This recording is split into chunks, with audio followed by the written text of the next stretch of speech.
चतुर राजकुमारी। अवंती देश की राजकुमारी उमा सुंदरी यौवन में प्रवेश करते करते केवल युद्ध विद्या में ही नहीं बल्कि शासन संबंधी विषयों में भी पारंगत हुई। राजा ने उसका विवाह करना चाहा।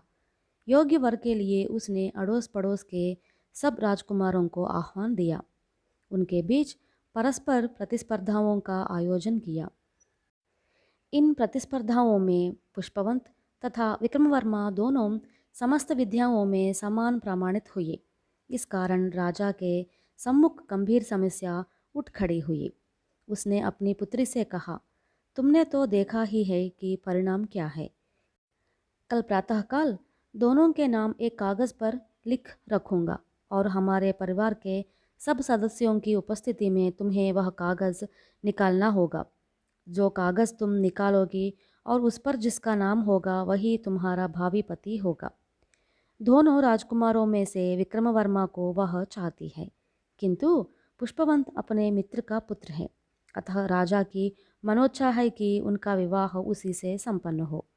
अपनी सहेली के द्वारा राजकुमारी को मालूम हुआ कि राजा ने दोनों कागजों पर पुष्पवंत का ही नाम लिख रखा है।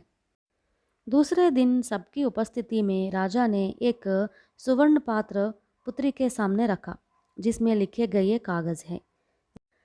राजकुमारी ने एक कागज निकाला और अपने पिता से कहा, पिताजी, होने वाले अपने पति का नाम लेते हुए मुझे लज्जा आती है, इसलिए दूसरा जो कागज़ है उसे आप ही लीजिए और उसमें लिखित नाम पढ़िए। दूसरे कागज़ पर लिखे गए नाम वाला व्यक्ति ही मेरा पति होगा ना। दूसरे कागज़ पर भी पुष्पवंत का ही नाम था, इसलिए अपनी पुत्री का विवाह राजा को विक्रमवर्मा से करना पड़ा। राजकुमारी की अक्लमंदी की प्रशंसा करते हुए राजा ने पुत्री का विवाह विक्रमवर्मा से ही किया।